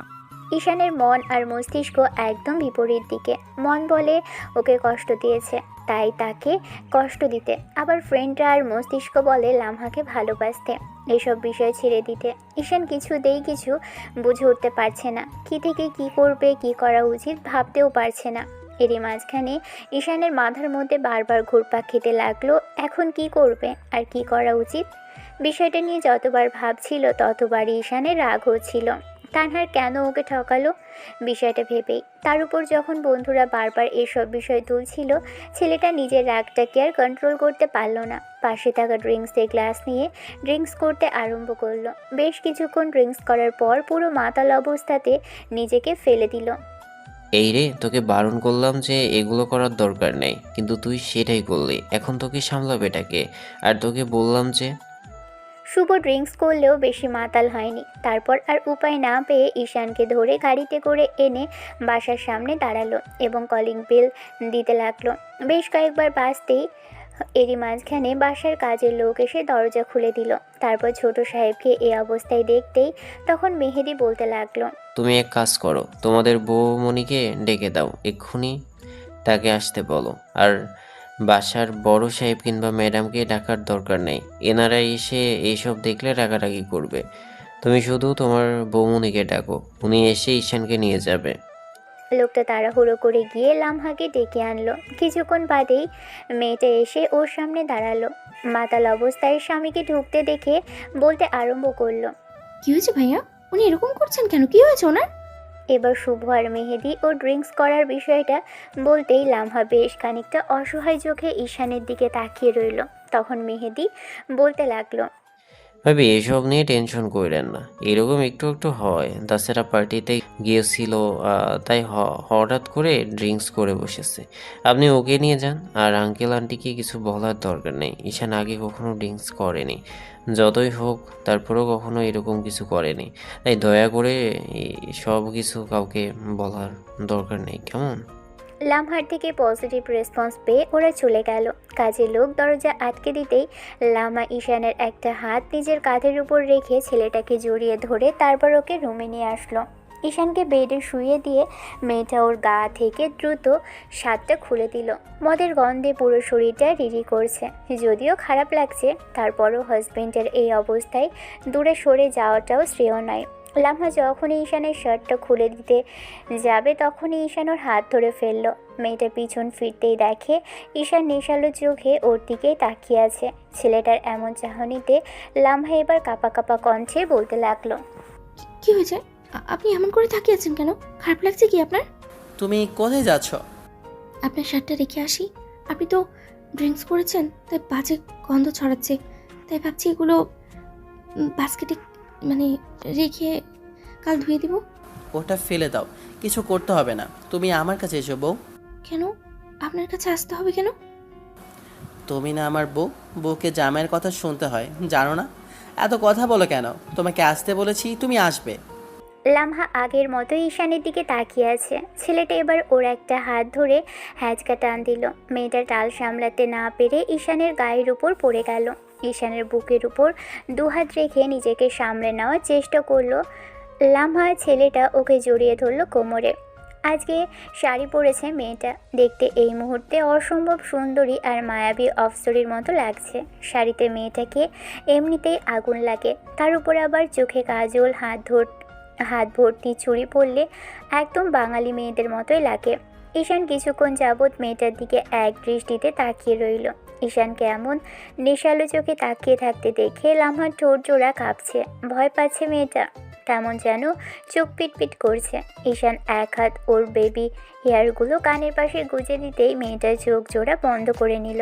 ঈশান হাতের উল্টো পিঠ দিয়ে লামহার গালে স্লাইড করতেই মেয়েটা কেমন যেন কেঁপে উঠল। লামহার এই কাঁপতে থাকা ঠোঁটের সাথে ঈশান ঠোঁট জোড়া ছোঁয়াতেই লামহা কেমন যেন এলোমেলো হয়ে গেল। মেয়েটার স্বামীর স্পর্শ পেতেই দুহাতে ওর টি শার্ট কলারটা খামচে ধরল। ঈশান ওর মাথার পিছনে এক হাত রাখতে মেয়েটা কেমন যেন হাঁসফাঁস করতে লাগলো। মিনিট দুই পর ঈশান ওকে ছেড়ে দিতেই লামহা কাঁপা কাঁপা কণ্ঠে বলতে লাগলো, আপনি এমন কেন করছেন? আপনি হুঁশে নেই ঈশান? এতটাও বেউস হয়নি যে কিভাবে বউকে আদর করতে হয় সেটা ভুলে গেছে। প্লিজ বউ, আজকে আমাকে বাধা দিও না। অনেকদিন তোমাকে দূরে রেখেছে, আজকে আপন করে নিতে চাই। আজকে তোমাকে খুব বেশি ভালোবাসতে চাই। আমার খুব ইচ্ছে করছে তোমাকে আজকে মন ভরে আদর করতে। তোমাকে না খুব বেশি কিউট লাগছে আজকে এই অবস্থাতে। তুমি সবসময় শাড়ি পরবে, শাড়ি পরলে যে তোমাকে এত বেশি হট লাগে সেটা জানতাম না। আজকে তোমাকে দেখার পর মনে হচ্ছে তুমি আমার দেখা পৃথিবীর শ্রেষ্ঠ সুন্দরী। তোমাকে এমন করে দেখতে আমার খুব ভালো লাগছে বউ। আজকে তোমাকে দেখে অনেক বেশি ইচ্ছে করছে আদর করতে। স্বামীর এমন নেশালো আবেদন আর ভালোবাসতে চাওয়ার তীব্র আকাঙ্ক্ষাকে লামহা ফিরিয়ে দিতে পারল না। ছেলেটাকে বাধা দিতে চাইলেও হয়তো বা পারবে না, কারণ ছেলেটাকে যে এই কয়েকদিনে অনেক বেশি ভালোবেসে ফেলেছে। লামহার সব চাওয়া পাওয়া, ইচ্ছে, আশা ঈশান সবটাই জেনে ফেলেছে। মেয়েটা যখন যা চায় ঈশান সেটা করে। লামা চুপ করে আছে, তাতে ঈশান বুঝতে পারল বউ আজকে আর ওকে বাধা দিবে না, বরং ওর ভালোবাসাতে নিজেকে সিক্ত করতে চায়। ঈশান লামহার গলায় আর ঘাড়ে নাক ডোবাতেই লামা আবারও চোখ জোড়া বন্ধ করে নিয়ে হাঁসফাঁস করতে লাগলো। মেয়েটার বুকের উপর থেকে শাড়ির আঁচলটা সরিয়ে ওকে পাশে শুয়ে দিয়ে ছেলে ওর বুকে মুখ গুজে দিতেই মেয়েটা আরও উত্তেজিত হয়ে গেল। লামা ভাবতে পারেনি ঈশান বাইরে থেকে ড্রিঙ্কস করে এসে এরকম আচরণ করবে। তবে ঈশানের ব্যবহারে তেমন কোনো রুক্ষতা কিংবা হিংস্রতা নেই, শুধু আছে ভালোবাসা আর আদুরে স্পর্শ। নেশার ঘোরে থাকলেও ছেলেটা ওকে ভালোবাসতেই ব্যস্ত। এমন করে কখনোই আগে ঈশান লামহার কাছে আসেনি। আজকেই প্রথমবার এতটা কাছে থেকে গভীরভাবে স্পর্শ করছে, যার জন্য লামহার নারী সত্তা ওকে জানিয়ে দিচ্ছে যে স্বামী নামক মানুষটাও ওকে পুরুষালী স্পর্শ দিতে চাইছে। ঈশানের হাতের অবাধ্য বিচরণ আর ঠোঁটের মাতাল করা স্পর্শ লামহাকে পুরো পাগল করে তুলেছে। ঈশান একে একে মেয়েটার শরীর থেকে সব কিছু সরিয়ে ফেলল, তারপর নিজেও উন্মুক্ত হয়ে গেল। পাশে থাকা চাদরটা বুকের উপর টেনে দিয়ে মেয়েটাকে নিজের ভালোবাসায় আগলে নিল। লামা চোখ জোড়া বন্ধ করে নিয়ে দু হাতে ছেলেটার পিঠটা খামচে ধরল। চোখ দিয়ে মেয়েটার অঝোর ধারায় পানি পড়ছে। ঈশান ওর বুকে মুখ গুজে দিয়ে ভালোবাসায় ব্যস্ত হয়ে পড়েছে। লামার চোখ জোড়া বন্ধ হয়ে এক হাতে ছেলেটার চুল আর এক হাতে পিঠ খামচে ধরে রেখেছে। প্রিয় পুরুষ প্রিয় মানুষের স্পর্শে একদম এলোমেলো করে দিচ্ছে পুরো নারী সত্তাটাকে। একটা সময় ঈশান ক্লান্ত হয়ে ওর বুকে ঘুমিয়ে পড়ে। লামা ঈশানের মাথায় হাত বুলিয়ে দিচ্ছিল আর নিজে নিজে ভাবছিল ছেলেটা এত বেশি রোম্যান্টিক সেটা ওর জানা ছিল না। আজকে ঈশান নেশার ঘোরে ওকে এত গভীরভাবে চাইলো। লামা যদি আগে জানতো তাহলে নিজে থেকেই এগিয়ে আসতো। লামহার আরও ভেবেছিল যে ঈশান চায় না ওকে জোর করতে কিংবা ওদের মেলামেশায়। যদি খুব তাড়াতাড়ি বেবি চলে আসে তাদের সমস্যা হবে, সেজন্যই ছেলেটা ওর কাছে আসে না। কিন্তু ঈশানের চিন্তা ভাবনা অন্য কিছু ছিল, সেটা লামহা জানতেও পারেনি। এমন করেই কাটলো কিছুদিন। এই ঘটনার পর লামহা কয়েকটা দিন লজ্জায় আর ঈশানের সাথে তেমন করে কথা বলতে পারেনি।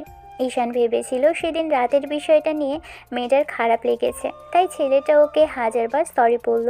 তারপরও লামহা কোনো কথা বলেনি। মেয়েটা যে লজ্জায় কথা বলতে চাইছে না ঈশান বুঝতে পারেনি। এরই মাঝে ঈশান কয়েকবার তানহার সাথে কথা বলেছে, কিন্তু আস্তে আস্তে দিন দিন ওর ব্যবহারটা নরম হচ্ছে। তানহা ঈশানের কাছে হাজারবার মাফ চেয়েছে, ওর পায়ে পর্যন্ত ধরতে চেয়েছে, বলেছে যেন ওর বোনকে ঈশান কষ্ট না দেয়। তানহার এরকম কান্নাকাটিতে ঈশান ভেবেছে যে আর কয়েকদিনই বা এরকম করবে। তাছাড়া এগুলো শেষ করা দরকার, কারণ লামহার ভালোবাসাটাই এখন ওকে বাধ্য করেছে এগুলো বন্ধ করে দিতে। মেয়েটা যে ওর প্রতি খুব বেশি কেয়ার করে, সব সময় আশেপাশে যে ওকে বড্ড বেশি ভালোবাসে, অনেক বেশি কেয়ার করে। প্রেম ভালোবাসার বিয়ে সম্পর্কে যেমন হয় তার থেকেও বেশি ভালোবাসে মেয়েটা ওকে। ঈশান ভাবতেও পারেনি বাইরে থেকে আসা একটা মেয়ে ওকে ঠিক এমন করে ভালোবাসতে পারবে। ঈশান একদিন দুপুরের দিকে বাসায় আসলো, এসে দেখলো লামহা খানিকটা গাল ফুলিয়ে আছে। ঈশান ওকে ডেকে কাছে আনলো, কিন্তু মেয়েটা এসে দাঁড়িয়ে রইল। তাই ঈশান ওকে পাশে বসিয়ে বলতে আরম্ভ করলো, কি হয়েছে আমার জান পাখি, এরকম করে রেখেছে কেন গাল? দেখি, তাকাও আমার দিকে। ঈশান মেয়েটাকে নিজের দিকে ফেরালো, এক হাত গালে রেখে আরেক পাশে গভীরভাবে চুমু খেয়ে তারপর কপালে শব্দ করে চুমু দিলে লামহা ওর বুকে মাথা রাখলো। ঈশান অনেকক্ষণ বুঝিয়ে তারপর ফ্রেশ হয়ে আসলো। যখনই খাবার খাওয়ার জন্য নিচে যাবে তখন লামহা বলতে লাগলো, শুনেন না, আপনার সাথে আমার কিছু কথা ছিল। মেয়েটা এমন করে কথাটা বললো যার জন্য ঈশান বেশ খানিকটা ঘাবড়ে গিয়েছিল। ঈশান ভাবছে লামহা কি বলবে। তখন মেয়েটা ওর একটা হাত ধরে নিয়ে টেনে নিয়ে নিজের পাশে বসালো। কি হয়েছে বলো, এরকম মন খারাপ করে আছো কেন? বাসার কথা মনে পড়েছে নাকি কেউ কিছু বলেছে? অবশ্য আব্বা আম্মু তোমাকে বকাঝকা করার মতো মানুষই না। এই বাসায় আসার পর থেকে দেখিনি কখনো তোমাকে বকাঝকা করেছে। উল্টো তুমি নিজেই বকা খাওয়ার জন্য উঠে পড়ে লেগে থাকো সবসময়। আরে বাবা, তেমন কিছু না। আসলে আমি একটা গুরুত্বপূর্ণ কথা বলতে চাইছি। আজকেই আমি কনফার্ম হলাম, আর জানতে পারার পর থেকে ইচ্ছে করছিল আপনাকে নিজের মুখেই বলি, কিন্তু লজ্জায় না বলতে পারছি না। কি হয়েছে সেটা তো বলবে। এরকম গম্ভীর মুখ নিয়ে বসে থাকলে আমার কিন্তু ভয় লাগে। তোমার এই চেহারাটা আমি দেখতে চাই না, সবসময় চাই তুমি হাসি মুখে থাকো জান পাখি। লামহা কথা বলল না, আরও কিছুক্ষণ চুপ করে রইল। তারপর ঈশানের পাশে বসে ওর একটা হাত জড়িয়ে ধরে আবারও কাঁধে মাথা রাখলো।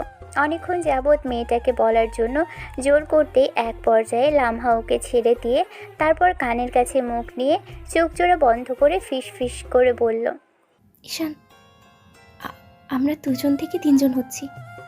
আপনি বাবা হচ্ছেন, খুব শীঘ্রই আমাদের বেবি আসতে চলেছে। ঈশান নিজের কানকেও যেন বিশ্বাস করতে পারছে না। প্রথমে ঈশানের মনে হলো মজা করছে লামহা, পরবর্তীতে আবারও যখন মেয়েটা জিজ্ঞেস করলো, ঈশান, আপনি খুশি হননি নাকি এই মুহূর্তে বেবি চান না আপনি? লামহার মুখে এমন কথা শুনে ঈশানের হুঁশ ফিরল। তাতে ঈশান পাশে বসে মেয়েটাকে জাপটে জড়িয়ে ধরল, মাথায় কপালে গালে হাজারটা চুমো খেলো। তারপর সারা মুখ জুড়ে আরও 5 মিনিট চুমো দিয়ে একটার সময় মেয়েটাকে বুকের সাথে জড়িয়ে ধরে খুশিতেই কেঁদে ফেললো আর বলতে লাগলো, তুমি এত খুশির একটা খবর দিচ্ছ আর বলছো আমি খুশি না? আমি খুশিতে আত্মহারা হয়ে গিয়েছিলাম, কি বলবো ভেবে পাচ্ছিলাম না। আমি জানতাম না এমন একটা কথা বলবে তুমি। প্রথমে মনে করেছিলাম মজা করেছো, কিন্তু পরবর্তীতে তোমার মুখের এক্সপ্রেশন বলে দিচ্ছিল তুমি সত্যিই বলছো। সত্যিই কি আমি বাবা হচ্ছি? মেয়েটার বুকের মধ্যে মাথা নেড়ে হ্যাঁ সূচক জবাব দিল।